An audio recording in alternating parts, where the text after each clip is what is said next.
पूछा माँ किसको वोट दोगी? उसने कहा अपने बेटे को वोट दूंगा। हम कि बेटा कौन है? बोले मेरा बेटा चुनाव लड़ रहा है, जिस चाय कप में चाय पी रहे हैं एक गैस का कनेक्शन मेरे बेटे ने दिया है, जिस छत के नीचे बैठे हैं वो मकान मेरा बेटे ने बनवाया है, ये आयुष्मान का कार्ड 5 लाख का मेरे बेटे ने दिया है, बैंक में खाता खुलवाने का काम मेरे बेटे ने किया है, शौचालय देने का काम मेरे बेटे ने किया है। हम कि बेटा कौन है?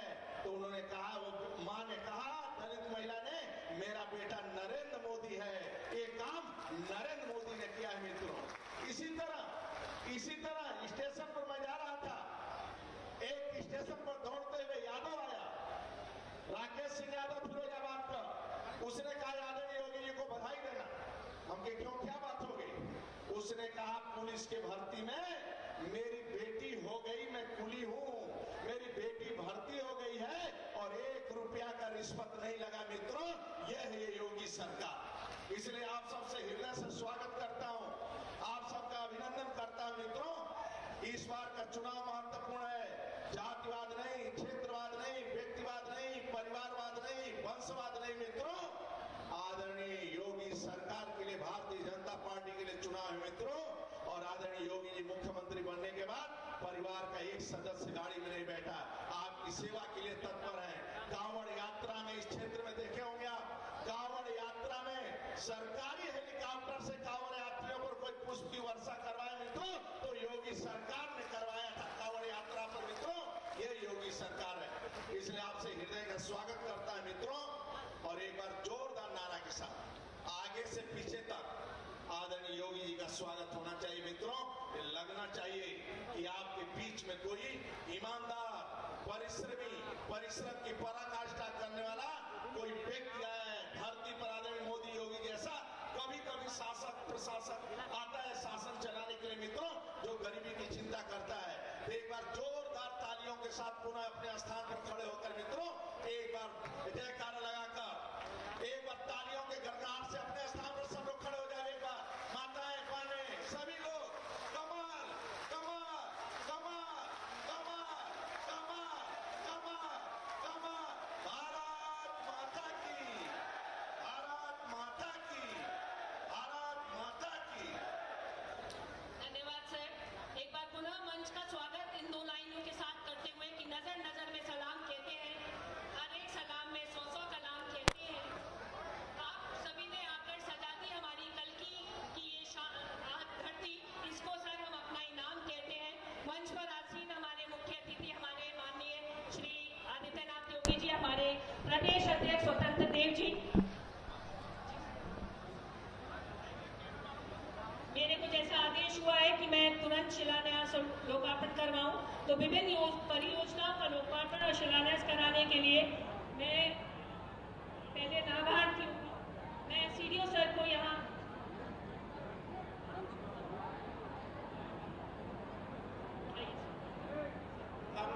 मैं मुख्य विकास अधिकारी को अनुरोध करता हूँ कि प्रधानमंत्री आवास योजना के अंतर्गत 2 लाभार्थी हैं जो पीओ डुगरा के साथ है, श्रीमती लक्ष्मी और श्रीमती सम्मो। श्रीमती लक्ष्मी, श्रीमती सम्मो। इसके बाद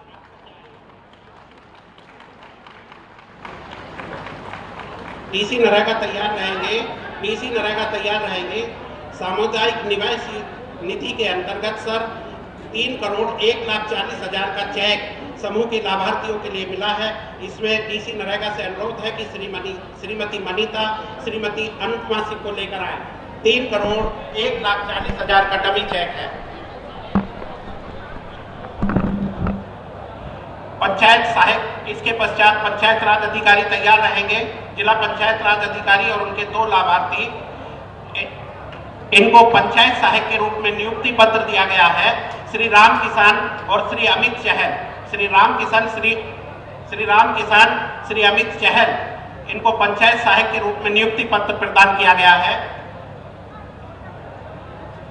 महिला अग्निशमन विभाग के 2 अधिकारी तैनात हुए हैं, श्री देवेश कुमार, श्री योगेश कुमार। श्री देवेश कुमार, श्री योगेश कुमार। तालियां बजती रहनी चाहिए, इतनी भीड़ है, तालियां बजती रहनी चाहिए, तालियां बजती रहनी चाहिए। अग्निशमन विभाग श्री देवेश कुमार, श्री योगेश कुमार।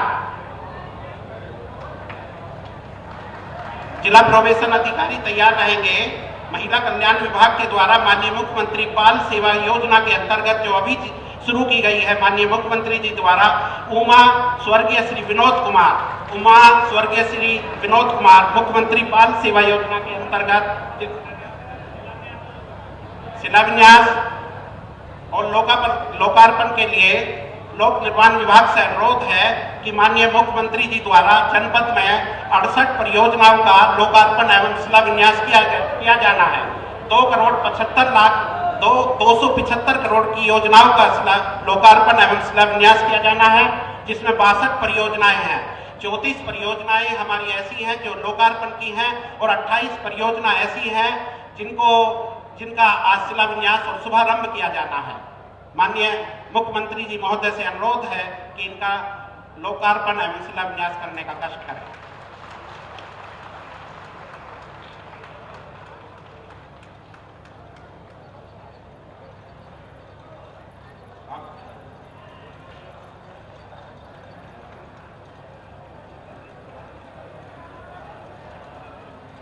आनंद पुलकित होकर आंखों में प्रेम अश्रु बरसाए, आपसी भेद मिटाकर एक दूसरे को गले लगाएं।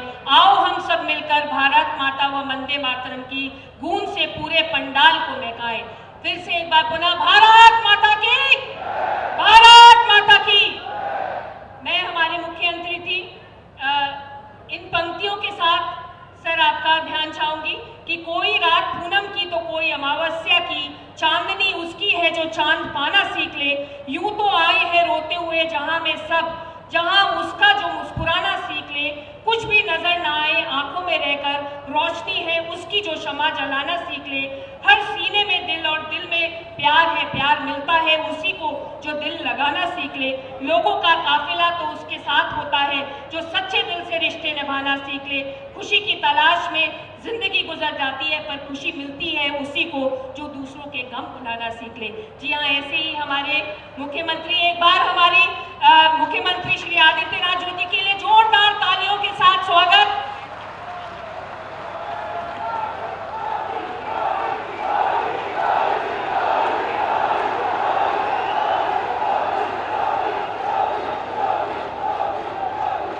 भारत माता की, भारत माता की, भारत माता की। माँ केला देवी की, माँ केला देवी की। वंदे वंदे वंदे। आज के इस कार्यक्रम में उपस्थित भारतीय जनता पार्टी के प्रदेश के अध्यक्ष माननीय श्री स्वतंत्र देव सिंह जी,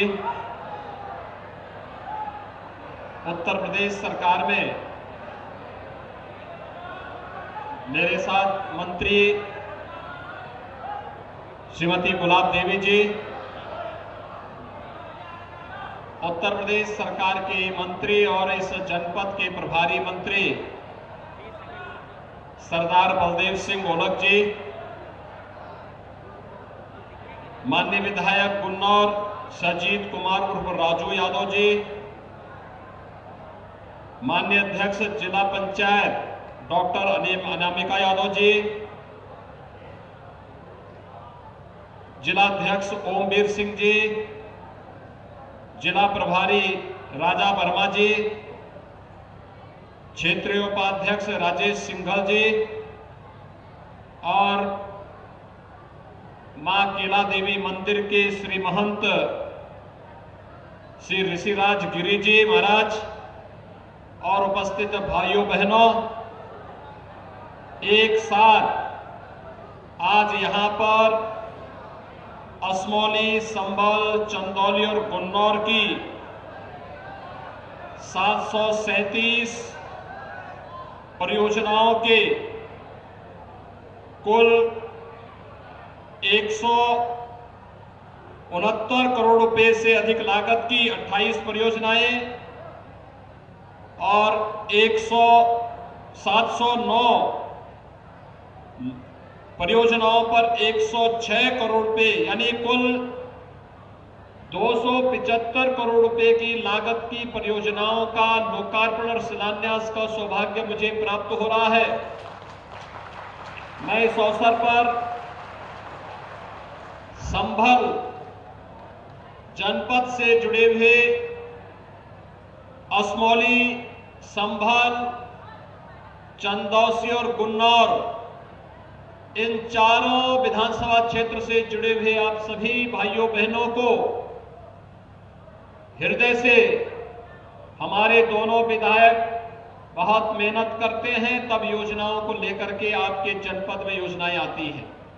इनको धन्यवाद देता हूं और आप सबका अभिनंदन करता हूं, आप सबको बधाई देता हूं। भाइयों बहनों, मैं लोकसभा चुनाव में मां केला देवी मंदिर में आया था उस समय आपका आह्वान करने के लिए, और उस समय मां केला देवी मंदिर के विकास के बारे में महंत श्री ऋषिराज गिरि जी महाराज के साथ हमारी चर्चा हुई थी। और मुझे प्रसन्नता है कि श्रीमती गुलाब देवी जी और श्री राजू यादव जी के प्रयास से महंत श्री ऋषिराज गिरि जी महाराज के सहयोग से आज इस क्षेत्र का यह पवित्र धर्मस्थल पर्यटन विकास की एक नई आभा के साथ संभल को एक नई दिशा देने की ओर अग्रसर हो रहा है। मैं इस अवसर पर आप सबका हृदय से अभिनंदन करता हूं, स्वागत करता हूं। भाइयों बहनों, आपका बहुत पौराणिक और ऐतिहासिक अतीत रहा है। अलग अलग कालखंड में अलग अलग नामों से इस जनपद और इस क्षेत्र को जाना जाता रहा है, लेकिन हमने समय के अनुरूप इस क्षेत्र में अपने आप को तैयार न करने के कारण कैसे भावनाओं के साथ खिलवाड़ होता है। एक तरफ सरकार संकल्प लेती है कि हम दंगा नहीं होने देंगे, बहन बेटियों की इज्जत के साथ खिलवाड़ नहीं करने देंगे, आस्था के साथ खिलवाड़ करने की छूट किसी को नहीं देंगे। वहीं दुखद है कि यहां पर कुछ तालिबान को समर्थन करने वाले लोग भी पैदा हो गए हैं। और याद करना, यह समाजवादी पार्टी का वह चेहरा है जो महिला विरोधी है, दलित विरोधी है, अति पिछड़ा विरोधी है, हिंदू विरोधी है और बच्चों के भी विरोधी है। तालिबान किस प्रकार की बर्बरता ढा रहा है अफगानिस्तान में, ये किसी से छुपा हुआ नहीं है, लेकिन किस बेशर्मी के साथ समाजवादी पार्टी के कुछ नेताओं के द्वारा तालिबान का समर्थन किया जा रहा है। और इसीलिए कहा गया कि जो भारत विरोधी गतिविधियों में, महिला विरोधी गतिविधियों में लिप्त तत्वों का समर्थन करेगा, कानून के दायरे में ला करके बहुत सख्त कार्रवाई करेंगे।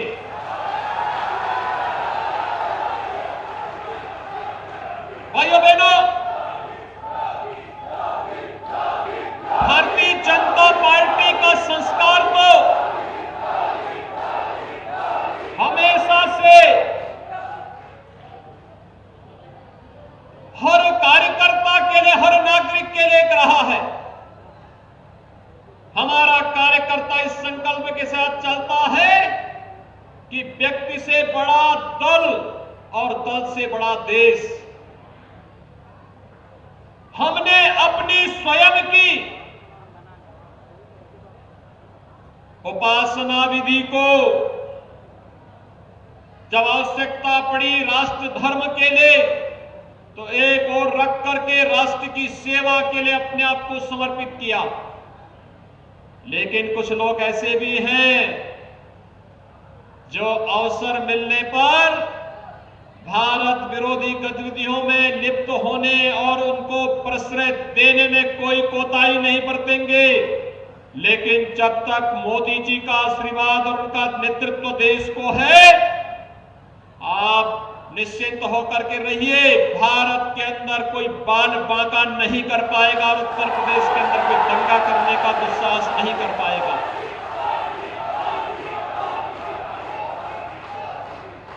भाइयों बहनों, विकास हर एक नागरिक के जीवन में परिवर्तन लाएगा। इस विकास से ही हर एक नागरिक के चेहरे पर खुशहाली आएगी। कहीं सड़क, कहीं बिजली, कहीं पानी, कहीं आंगनबाड़ी भवन, कहीं चिकित्सालय का भवन, कहीं आईटीआई, कहीं पॉलिटेक्निक, कहीं डिग्री कॉलेज, कहीं इंटर कॉलेज। जहां जिस चीज की आवश्यकता होगी, हम लोग उस संकल्प के साथ आगे बढ़ रहे हैं। आप देख रहे होंगे कोरोना के दौरान विपक्षी दलों के लोग घरों में बैठ करके मौज मस्ती कर रहे थे, ट्विटर पर आरोप प्रत्यारोप कर रहे थे, और मोदी जी के नेतृत्व में भारत सरकार और उत्तर प्रदेश सरकार भी जनता जनार्दन की सेवा के लिए अपने आप को समर्पित होकर के कार्य कर रही थी।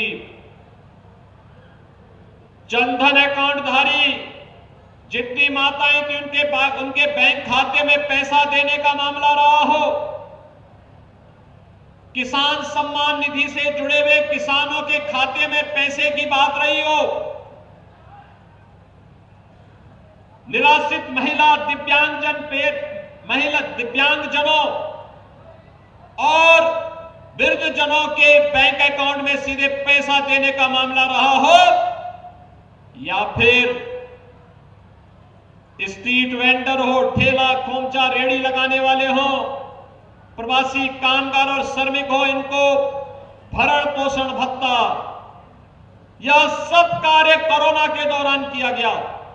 फ्री में उपचार की व्यवस्था भी की गई और जनता जनार्दन का आशीर्वाद भारतीय जनता पार्टी को मिला तो प्रधानमंत्री जी ने कहा कि संकट के समय में हर गरीब को फ्री में राशन भी मिलना चाहिए। यह काम भी केवल भारतीय जनता पार्टी ने किया है। आखिर पिछली सरकारें क्या कर रही थी? ये काम कांग्रेस ने, सपा ने, बसपा ने क्यों नहीं किया? क्योंकि गरीब उनके एजेंडे का हिस्सा नहीं था, किसान उनके एजेंडे का हिस्सा नहीं था, श्रमिक उनके एजेंडे का हिस्सा नहीं था। गरीब को मकान मिले ये उनको अच्छा नहीं लगता था। हर गरीब के घर में शौचालय बने, नारी गरिमा की रक्षा हो, यह उन्हें अच्छा नहीं लगता था। हर गरीब के घर में विद्युत का कनेक्शन मिले, यह उन्हें अच्छा नहीं लगता था। हर गरीब को आयुष्मान भारत का 5 लाख रुपए का हर वर्ष स्वास्थ्य बीमा का कवर मिले, यह उन्हें अच्छा नहीं लगता था। ये वही प्रदेश है जो 2017 के पहले कोई गौ माता सुरक्षित नहीं रहती थी, और आज गौ माता को छेड़ने वाला व्यक्ति अपने को सुरक्षित महसूस नहीं करता होगा। यही अंतर है। पहले भैंसा गाड़ी चलाने वाला भैंसावान अगर अपना भैंसा गाड़ी लेकर के शहर की तरफ कहीं देहात में कहीं जाता था, अगर 5 मिनट के लिए इधर उधर हो गया, इतने में भैंसा गायब हो जाता था। बैलगाड़ी वाले की बैलगाड़ी गायब हो जाती थी। लेकिन अब तो अवैध बूचड़खाने बंद कर दिए गए, अब तो कोई गायब नहीं कर सकता। और यही तो परेशानी है कांग्रेस, समाजवादी पार्टी और बहुजन समाजवादी पार्टी को, क्योंकि इनका धंधा बंद हो गया। इनको यही परेशानी है, धंधा इनका बंद हो गया। पहले बहन और बेटियां स्कूल नहीं जा पाती थी, स्कूल के लिए निकले, कब कौन गुंडा किस बहन और बेटी की इज्जत के साथ खिलवाड़ कर दे, कब उसको उठा करके लेके चला जाए। और आज बहन बेटियों की इज्जत के साथ खिलवाड़ करेगा तो दुर्योधन और दुशासन जैसी दुर्गति को प्राप्त हो जाएगा। भाइयों बहनों, हम लोगों ने तो कहा पुलिस की भर्ती निकलेगी, संभल के नौजवान को भी उसमें भर्ती मिलना चाहिए और भर्ती में 20% बेटियों की भर्ती होना चाहिए। आज उत्तर प्रदेश पुलिस में 30,000 महिला आरक्षी बालिकाओं और बेटियों की सुरक्षा कर रही है। मिशन शक्ति के तीसरे चरण के कार्य के साथ जुड़ करके उन्हें कन्या सुमंगला योजना, सामूहिक विवाह योजना, निराश्रित महिला पेंशन की योजना, दिव्यांग जन की पेंशन योजना, राशन की योजना और शासन की वे हर योजनाओं का लाभ दे रहे हैं, चाहे वह बेटी बचाओ बेटी पढ़ाओ का हो, मातृवंदना का हो, हर एक योजना के साथ आज उन्हें जोड़ने का कार्य हो रहा है। ये बदली हुई उत्तर प्रदेश की वो तस्वीर है जहां जनता जनार्दन के लिए सरकार उनकी सेवा के लिए पलक पावड़े बिछा करके उनके साथ खड़ी है। उनके सुख में, उनके दुख में हर समय उनके साथ खड़ी है। एक समय वह भी था पर्व और त्योहार आते थे, दंगे शुरू हो जाते थे, हम दुर्गा पूजा नहीं कर पाते थे, जन्माष्टमी नहीं मना पाते थे, शिवरात्रि का आयोजन नहीं हो पाता था, दीपावली और दशहरे के अवसर पर पहले से दंगे शुरू हो जाते थे। हम लोगों ने कहा कि भाई देखो, पर्व और त्योहार शांतिपूर्ण ढंग से होने चाहिए और कोई विघ्न बाधा पैदा करेगा तो याद करना उसकी पूरी संपत्ति जब्त होगी, सरकारी संपत्ति को नुकसान पहुंचाओगे। तो भाइयों बहनों, सरकार ने घोषणा की कि सरकारी संपत्ति, गरीब की संपत्ति, व्यापारियों की संपत्ति को नुकसान पहुंचाया तो याद करना कि खानदान बिक जाएगा, 7 पीढ़ियां इस भरपाई को करते करते थक जाएंगी। इसलिए मत करो, दंगा फसाद मत करो, संपत्ति को नुकसान मत पहुंचाओ और करोगे तो फिर भरोगे भी। और इसलिए भाइयों बहनों, आज आप देख रहे होंगे कितना शांतिपूर्ण ढंग से पर्व और त्योहार मनाए जा रहे हैं। लोग कहते थे अयोध्या में राम मंदिर बनेगा तो हम ये कर देंगे, मैंने कहा हम केला देवी के मंदिर से ही शुरू कर देते हैं। मैं पिछली बार आया था और महंत से मेरी चर्चा हुई थी, मैं वहां माई का दर्शन करने के लिए गया था। भाइयों बहनों, वहां हमने दर्शन किया, माई का बड़ा आशीर्वाद मिला था। मेरी आज भी इच्छा थी, लेकिन मैं आपको आश्वस्त करता हूं, फिर आऊंगा वहां पर दर्शन करने के लिए। पर्यटन विकास की ढेर सारी योजनाएं बन रही हैं और भी योजनाएं अभी आने वाली हैं। विकास से ये क्षेत्र कहीं अपने को विकसित महसूस न करे, लेकिन याद करिए, अगर असमौली और संबल में भी भारतीय जनता पार्टी का विधायक होता तो गुलाब देवी और राजू यादव की तरह ही विकास के लिए एड़ी चोटी लगाकर के योजनाओं का लाभ वहां भी दिया होगा। मैं धन्यवाद दूंगा आप लोगों को कि डॉक्टर अनामिका यादव को जिला पंचायत के अध्यक्ष के रूप में संभल जिले के अंदर आप सबने जितवाने में अपना योगदान किया और ज्यादातर ब्लॉक प्रमुख में भारतीय जनता पार्टी का कार्यकर्ता बना है।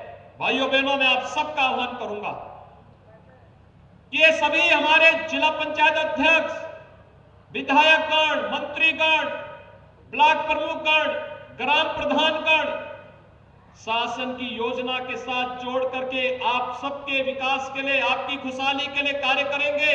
और सरकार की ओर से मैं आश्वस्त करता हूं, विकास के लिए पैसे की कमी नहीं होने दी जाएगी, कहीं कमी नहीं होने दी जाएगी। आह्वान करूंगा, असमौली और संभल पर भी अगली बार जैसे चंदौसी और गुन्नार में भारतीय जनता पार्टी जीती है, ऐसे ही वहां पर भी भारतीय जनता पार्टी के विधायक आने चाहिए। यही आह्वान करने के लिए मैं आया हूं। मैं आपसे पूछना चाहता हूं भाइयों बहनों, आपसे पूछना चाहता हूं, ये बताइए क्या कांग्रेस की सरकार रहती तो क्या अयोध्या में भगवान राम का मंदिर बन पाता? क्या ये पवित्र कार्य समाजवादी पार्टी कर पाती? अगर वह करती तो यहीं से फतवे जारी हो गए होते इस संबल से ही, क्यों? और बहन जी को तो कहना ही क्या। यह कार्य प्रधानमंत्री मोदी जी के नेतृत्व में भारतीय जनता पार्टी ने जो कहा सो करके दिखाया। अयोध्या में राम मंदिर बनने से आप खुश हैं ना?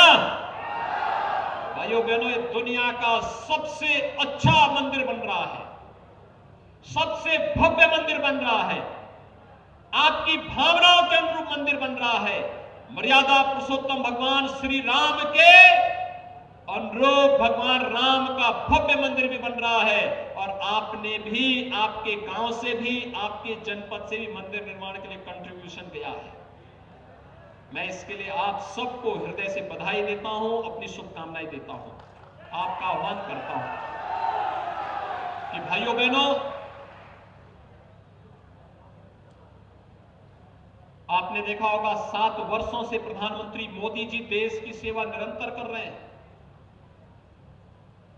गरीब कल्याण की योजनाएं हो, इंफ्रास्ट्रक्चर के बड़े बड़े प्रोजेक्ट हो, देश की सुरक्षा का मामला हो, बिना हटे, बिना डगे, बिना झुके, बिना थके, निरंतर 24 घंटे देश की सेवा के लिए कार्य कर रहे हैं।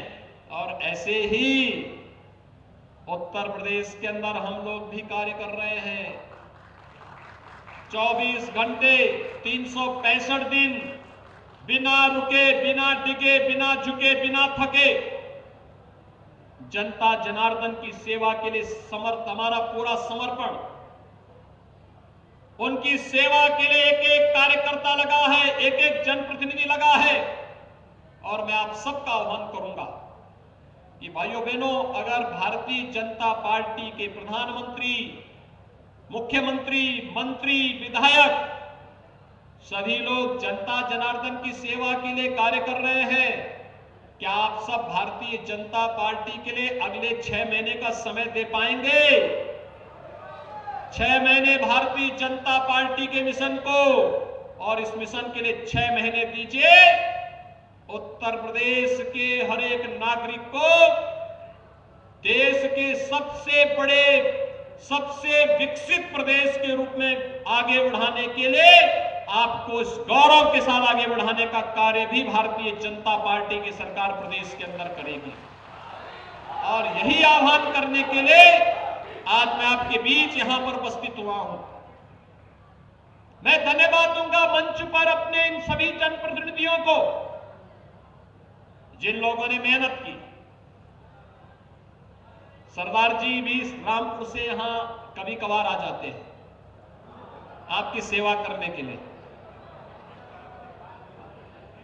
और यहां पर सेवा करते हैं। वे रामपुर में भी मोर्चा लेते हैं और आपके बीच में भी आते हैं। आपके साथ ही यहां पर सरकार की मंत्री श्रीमती गुलाब देवी जी, उनको प्रदेश के अंदर भी काम करना होता है, जनपद के अंदर भी काम करना होता है, विभाग में भी कार्य करना होता है। वे भी यहां पर विकास के लिए मेहनत करती हैं। श्री राजू यादव भी विधानसभा में कमेटियों की बैठक के साथ साथ विधानसभा और जनपद के विकास के लिए चिंता करते हैं। आज हमारी जिला पंचायत के अध्यक्ष भी है, तमाम ब्लॉक प्रमुख भी हैं। ये सभी लोग मिलकर के विकास के लिए जिस प्रतिबद्धता के साथ कार्य कर रहे हैं, उस प्रतिबद्धता के लिए इन सबको मैं हृदय से अभिनंदन करता हूं। ढेर सारी विकास की इन परियोजनाओं के लिए आपको मैं बधाई देता हूं, अपनी शुभकामनाएं देता हूं। और भाइयों बहनों, मैं आप सबको आह्वान करता हूं, आने वाले समय में सरकार ने तय किया है, हम प्रदेश के सभी 75 जनपदों में एक मेडिकल कॉलेज अवश्य बनाने का कार्य करेंगे। 59 जनपदों में मेडिकल कॉलेज हमारे बन चुके हैं या बनने की प्रक्रिया में हैं। जो 16 जिले बाकी हैं, पीपीपी मोड में वहां की पॉलिसी भी घोषित करके इसको हम आगे बढ़ा रहे हैं। सरकार आपकी चिंता करेगी, आपकी सुरक्षा, आपका सम्मान, आपके स्वावलंबन के लिए कार्य करेगी। आपके उत्तम स्वास्थ्य और अच्छी शिक्षा के लिए सरकार पूरी प्रतिबद्धता के साथ कार्य करेगी। आपका मैं आह्वान करूंगा, भारतीय जनता पार्टी के मिशन को अपना आशीर्वाद प्रदान करें और संबल जैसे पौराणिक और ऐतिहासिक पृष्ठभूमि के इस जनपद को सुरक्षित रूप से विकास की बुलंदियों की ओर अग्रसर करने में अपना योगदान दें। यही शुभकामना आप सबके प्रति मैं व्यक्त करते हुए अपनी वाणी को विराम देता हूं। जय जय श्री राम, जय जय श्री राम, जय जय श्री राम। धन्यवाद सर। यह बड़ी सोच